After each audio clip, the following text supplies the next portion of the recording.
নদীতে রাতে মাছ ধরা হয়? হ্যাঁ ভাই, রাতে মাছ ধরা। রাতে যখন মাছ ধরতে যান তখন ভয় লাগে না? বাতাস, প্রচুর পরিমাণে বাতাস থাকে, তো ঝড় অবস্থা থাকে কি? সবগুলো ভেঙে গেছে। সবগুলো ভাঙছে, পরে আবার কিউট ছাগলের দেখা। বন্ধুরা, আবারও দ্বিতীয়বারের মতো চলে আসলাম বাবুরহাট নদীর পার। আজকে উদ্দেশ্য শুধু ঘোরাঘুরি এই নয়, উদ্দেশ্য এই বাবুরহাট নদীর পারে মাছ পেলে মাছ কিনার। আর হ্যাঁ বন্ধুরা, আজকে ভ্রমণ সঙ্গী হিসেবে সঙ্গ দিতে সাথে আছেন নাদিম ভাই এবং তুষার ভাই। বন্ধুরা, আবারও দ্বিতীয়বারের মতো চলে আসলাম এই বাবুরহাট নদীর পারে।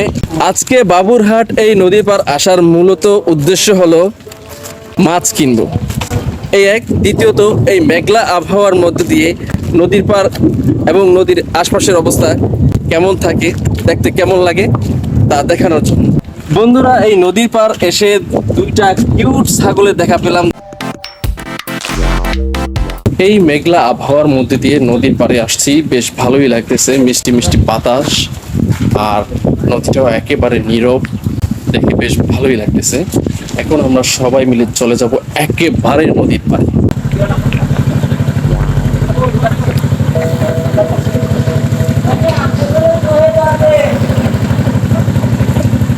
এই হলো সেই বাবুরহাট নদী, আর এ পাশে রয়েছে খুব সুন্দর একটি কিউট নৌকা। আর এই ছোট নৌকাটি নিয়ে নদীর একেবারে মাঝ প্রান্তে যাওয়া হয় মাছ ধরার জন্য। আর যখন পানির প্রচুর পরিমাণে স্রোত থাকে, আর এই নৌকা নিয়ে এই স্রোতের মধ্যে দিয়ে মাছ ধরা হয়। এক কথায় বলা যায় যে জেলেভাইয়েরা অনেক রিস্ক নিয়ে এই নৌকাগুলো নিয়ে নদীর মাঝখানে মাছ ধরে থাকেন। নদীর পাড়ে এসে এই মেঘলা আবহাওয়ার মধ্য দিয়ে, মিষ্টি বাতাসের মধ্য দিয়ে এসে সুন্দর একটি কিউট দোকানদার পেলাম। আর এখানে বসে এই সুন্দর আবহাওয়ার মধ্যে দিয়ে আমরা তিনজনে বসে চা খাবো। এই দোকান কি তোমার বাবার? ও, তুমি মাঝে মধ্যে এসে বসো। এই কিশোর তার বাবার ব্যবসায় যোগান দিতে বসেন নদীর পাড়ের এই দোকানটিতে। তবে এই কিশোর দোকানের কাছ থেকে জানতে পারলাম তার বাবা দোকান থেকে ফ্ল্যাক্স নিয়ে গেছেন বাসা থেকে চা করে নিয়ে আসার জন্য। চা করে নিয়ে আসার আগ মুহূর্ত পর্যন্ত ডাল, বিস্কুট এইসব খেয়ে ততক্ষণ পর্যন্ত অপেক্ষা করব আমরা। বেশ কিছুক্ষণ আগে যে কিউট বাবুটাকে এই দোকানে দেখেছিলাম, তারই বাবা আসছে, চা নিয়ে আসছে। এখন আমরা সবাই মিলে চা খাবো। চা বানাচ্ছে ওই যে, আরো একজন কিউট বাবু আছে যে বসা। চায়ের দোকানের চা বানানোর টুংটাং শব্দ চায়ের দোকানের আড্ডা জমিয়ে তুলে একেবারে অন্যরকম সুরে। কখন মাছ কিনতে আসলে সুবিধা হবে যদি একটু জানাইবেন? সবচেয়ে বেটার আর কি সকালবেলা মাছ কিনতে। সকালবেলা ডাক হয়, তখন কি সরাসরি নৌকা থেকে কিনা যাবে নাকি? আরো কাছে আরো থেকে কেনা যাবে। আর যদি নৌকা থেকে কিনতে চাই? তাও কিনতে পারেন, হয়তো নৌকাওয়ালারা বেচতে চায় না অনেক সময়, কারণ আরতে দাম দেওয়া আছে তো। আরো দলারও টাকা দেবে, আমরা যারা আছি তারাও তো টাকা দেবো, আমাদের কাছে কেন দেবে না? আরো ডলার থেকে আগে 5 লাখ 6 লাখ টাকা খায়। দাদুর খায় এই জন্য দিতে চায় না নাকি? বুঝতে পারছি ঘটনা এই জায়গায়।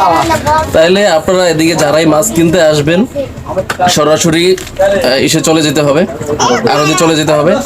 আর যদি আড়ত থেকে যদি না কিনতে চান, স্বকৌশলে যদি পরিচিত কেউ থাকে বা যদি নিজের টেকনিক খাটায় যদি কিনতে চান, তাহলে নৌকা থেকেও কিনতে পারবেন, তাই না? যদি পরিচিত কেউ থাকে আর কি। আর না হয় যদি এরকম চিন্তা ভাবনা করেন যে একবারে নৌকা থেকে কিনবেন, এই চিন্তা ভাবনা করে আসা যাবে না। বড় ভাই, এই নদীর পাড়ে কি কোনো বাড়িঘর আছে?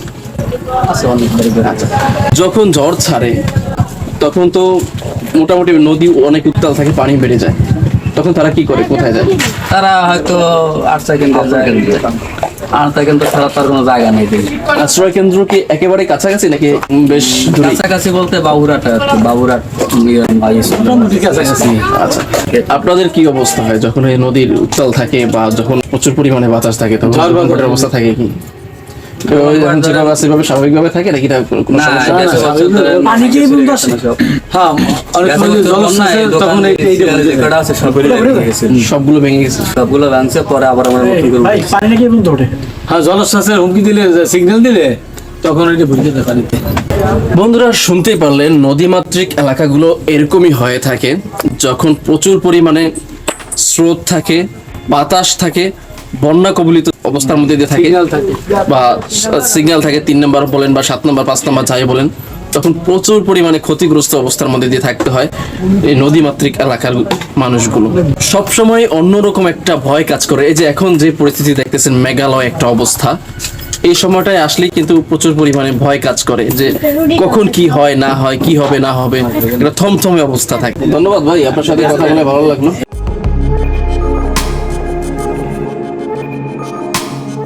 বন্ধুরা, এর আগের বার যখন আসছিলাম তখনও দেখছি বেশ কিছু ভাইয়েরা বা ছোটরা এই নদীতে গোসল করতেছিল। এবারও এসে দেখলাম ভাইয়েরা গোসল করতেছে এই যে এই পাশটায়। বড় ভাই, এই নদীতে গোসল করতে আপনাদের ভয় লাগে না? আমাদের এখানে গোসল করতে করতে অভ্যাস হয়ে গেছে, এখন আর কোনো ভয় নাই, এটাকে এনজয় করেন। ঠিক আছে দাদু, আল্লাহ হাফেজ। নদীর পাড়ের মানুষগুলো এভাবে নদীতে গোসল করা হয় মজা মাস্তির মধ্য দিয়ে। এগুলো মাছ রাখা হ্যাচারি। জেলে ভাইয়েরা মাছ ধরে নিয়ে এসে মাছ রাখেন এই হ্যাচারিগুলোতে।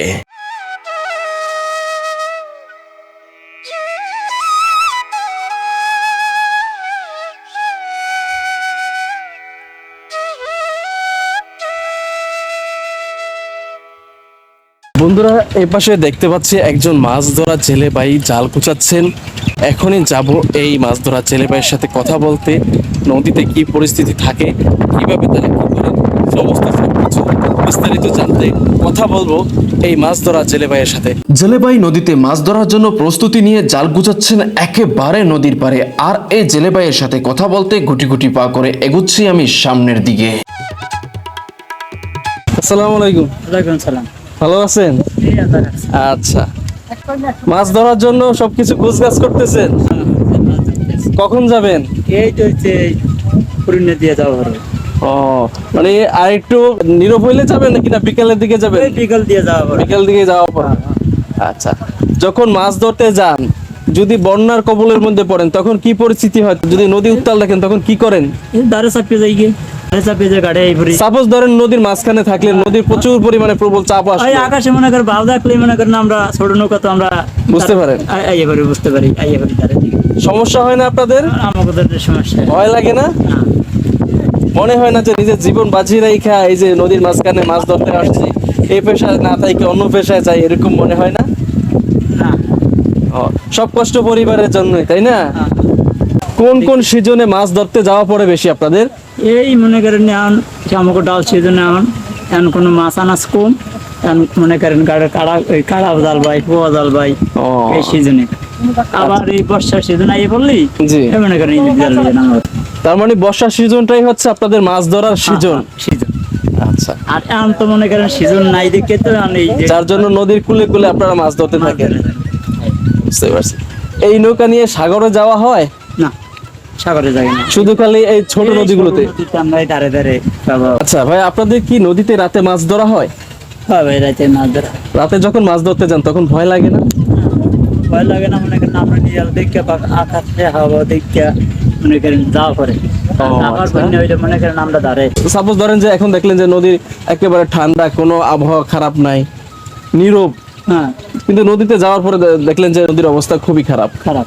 তখন কি এখানে করেন? মনে করেন তবা তাবি করে দেখতে আছে আকাশের সামনে দেওয়া তাহলে খারাপ, তবে মনে করেন দাফা দাবি করে টাইম নিয়ে আসছে গোলাইয়া মোলাইয়া এই ধারে থাকে। মানে তাড়াহুড়া করে চলে আসা হয়, হ্যাঁ রিস্ক মনে হয় না? রিচ হয় হয় মনে করে খেয়াল টানার ফলে এইকালে মনে করেন দাফার বাজ্যে পারলে কোনো করার কিছু নাই। আচ্ছা, ঠিক আছে, ধন্যবাদ। বন্ধুরা, জানতে পারলেন ভাইয়ের কাছ থেকে এই নৌকাগুলো নিয়ে, এই ছোট ছোট নৌকাগুলো নিয়ে অনেক দূর দূরান্তে নদীতে যাওয়া হয়, অনেক সময় রাত্রেও যাওয়া হয় মাছ ধরার জন্য, জীবনের ঝুঁকি নিয়ে পরিবারের জন্য কষ্ট ক্লানি করে মাছ ধরে উপার্জন করার জন্য। অনেকেই হয়তো জানি না এই মাছ ধরার জেলে ভাইদের জীবন কিন্তু অনেকটাই ঝুঁকিপূর্ণ, আর এই ঝুঁকিপূর্ণ ভাবেই তারা মাছ ধরতে যান নদীর মাঝপথে। একটু সামনে আসতে একজন গবাদি পশুপালককে পরম যত্নে গোসল করাতে দেখলাম এই নদীতে। আসসালামু আলাইকুম চাচা, ভালো আছেন? আচ্ছা, চাচার বাসা কি এই পাশেই? একেবারে কাছে? আচ্ছা, সারাদিন গরু চড়ে তারপরে গোসল কি এখানে করা হয়? ও আচ্ছা, ও, কয়টা গরু? মাশাআল্লাহ মাশাআল্লাহ, ধন্যবাদ।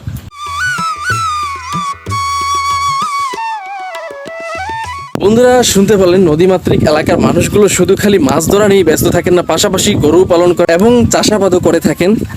কারণ শুধু খালি নদীতে মাছ ধরলেই যে সারা মাস ধরে কাটানো যায় তা না, তার পাশাপাশি চাষাবাদ বলেন বা গরু পালন বলেন, গবাদি পশু যাই বলেন না কেন, এগুলো তাদের পালতে হয়।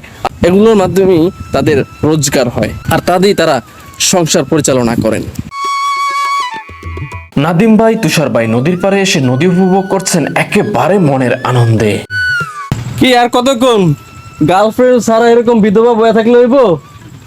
হ্যাঁ, তুষার ভাই তো এর আগের বার আসছেন, আর পুরানো লোক, এই এলাকারই লোক, ধরতে গেলে আমিও এই এলাকারই লোক। আর নাদিম ভাই তো একেবারে এই এলাকায় নিউ, বলা যায় যে আমাদের গেস্ট, যদিও আমাদের কলিগ, এক পর্যায়ে বলা যায় গেস্ট। আচ্ছা যাই হোক, নাদিম ভাই এই এলাকায় এসে আপনার কেমন লাগতেছে? আলহামদুলিল্লাহ খুব ভালো লাগতেছে, এবং এখানে যে উন্নত দেখতেছি খুব ভালো লাগতেছে। আনকমফোর্টেবল ফিল হয় না? আনইজি লাগে না? আনিজি লাগে না, একা থাকলে লাগবে, কিন্তু আপনারা যেহেতু সবাই আছেন আলহামদুলিল্লাহ ভালোই লাগে। আবহাওয়া দেখলে তো খুবই ভালো লাগে। আচ্ছা, বিশেষ করে এই নদীর পাড়ে এসে কেমন লাগতেছে আপনার? নদীর পাড় তো সবসময় সবারই পছন্দের জায়গা, আমারও ভালো লাগতেছে। নদী মানে মনটাও একেবারে নদীর মতো হয়ে যাওয়া। মনটা- নদী দেখলে মনে হয় যেন আমি সমুদ্রের মধ্যেই আছি, নিজের মনটা সমুদ্র মনে হয়। কথা ছিল আপনার, আপনি না এবার এই টিভি আসার সময় আপনি বলছেন না এখানে আমরা গোসল করবো, আসলে মিস হয়ে গেছে। প্রিপারেশন নিয়ে আসেনি, এটা দুঃখজনক ব্যাপার। দুঃখজনক। এবার আমাদের মিস হয়ে গেল। আমরা নেক্সট টাইম যখন আসবো তখন প্রিপারেশন নিয়ে আসবো। যদিও এদিকে এক চাচা বলছিল যে আমি আপনাদের গামছা দিতেছি, তারপরে লুঙ্গি দিতেছি, আপনারা নদীতে নামেন, গোসল করেন। কিন্তু ওনার প্রস্তাবটা আমি গ্রহণ করি নাই। কারণ হলো গিয়ে চিন্তা করছি নাদিম ভাই নতুন, যদিও নাদিম ভাই ইচ্ছে পোষণ করছিলেন যে আচ্ছা সমস্যা নেই, আমরা নেক্সট টাইম আসলে প্রিপারেশন নিয়ে আসবো, আমরা ওইভাবে করবো। বেশ অনেক সময় ধরে ঘোরাঘুরি করা হলো, এবার সময় গনিয়ে এলো বিদায়ের। বন্ধুরা, চলার পথে দেখা হয়ে গেল একজন পথচারী ছোট শিশু মাদ্রাসা পড়ুয়া ছোট ভাইয়ের সাথে। ভালো আছো তুমি না? বাসার দিকে কিসে পড়ো? আচ্ছা, কত পড়া শেষ হয়েছে? মাশাআল্লাহ। আচ্ছা, যখন বন্যা হয় বা প্রচন্ড পরিমাণে বাতাস থাকে তখন মাদ্রাসায় আসতে কষ্ট হয় না? তখন কি মাদ্রাসায় থাকা হয় না বাসায় চলে যাও? আচ্ছা, মাদ্রাসা কি টিনের চালা নাকি না বিল্ডিং? তো যখন প্রচুর পরিমাণে বাতাস বা বন্যা হয় তখন ভয় হয় না মাদ্রাসার মধ্যে থাকতে? টিনের চালা টালা উঠে যায় না? আচ্ছা, তো ঠিক আছে, তোমার ধন্যবাদ। হ্যাঁ, পড়াশোনা করো ইনশাআল্লাহ। ওকে, আল্লাহ হাফেজ, দোয়া করো। বন্ধুরা, বিদায় নেওয়ার আগে বলে রাখি, আজ বাবুরহাট নদীর পাড়ে এসে ইচ্ছে ছিল মাছ কিনে নেওয়ার, কিন্তু এখানে এসে মাছ পেলাম না, তাই আজ খালি হাতে ফিরে যেতে হচ্ছে। যাই হোক, কি আর করার, আজকের মতো ভিডিওটা এই পর্যন্তই। সবাই ভালো থাকবেন, সুস্থ থাকবেন, আল্লাহ হাফেজ, এন্ড টেক কেয়ার, আসসালামু আলাইকুম। Bye bye Baburhat.